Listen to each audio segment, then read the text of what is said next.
Momen haru, Ridwan Kamil bertemu pria yang selamatkan putrinya di Sungai Ar. Pencarian putra sulung Gubernur Jawa Barat, Ridwan Kamil Emeril Khan Mumtaz masih terus dilakukan. Pada Senin, 30 Mei 2022 kemarin, Ridwan Kamil ikut serta dalam pencarian putra sulungnya di Sungai Ar, Swiss. Ternyata, Ridwan Kamil juga bertemu dengan seorang warga Bern, Swiss yang bernama Heinrich. Dikutip dari siaran pers KBRI Bern di kemlu.go.id, Heinrich adalah sosok warga lokal yang turut membantu adik Eril, Camelia Leititia Azahra atau Zara. Ia juga membantu teman kedua anak Ridwan Kamil tersebut agar bisa naik ke daratan saat berada di Sungai Ar.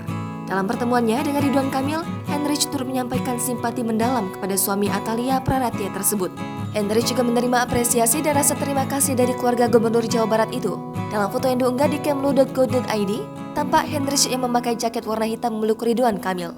Ia juga sempat berbincang dengan Ridwan Kamil, Duta Besar Republik Indonesia untuk Swiss, Mulyaman Haddad, serta Wali Kota Bern, Alec van Gravenberg.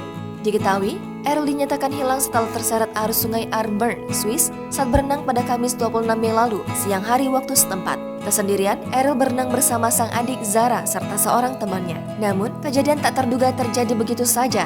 Saat hendak menepi, Eril terseret arus dan dinyatakan hilang. Berbeda dengan sang kakak, Zara berhasil selamat dari arus sungai tersebut setelah diselamatkan oleh warga lokal.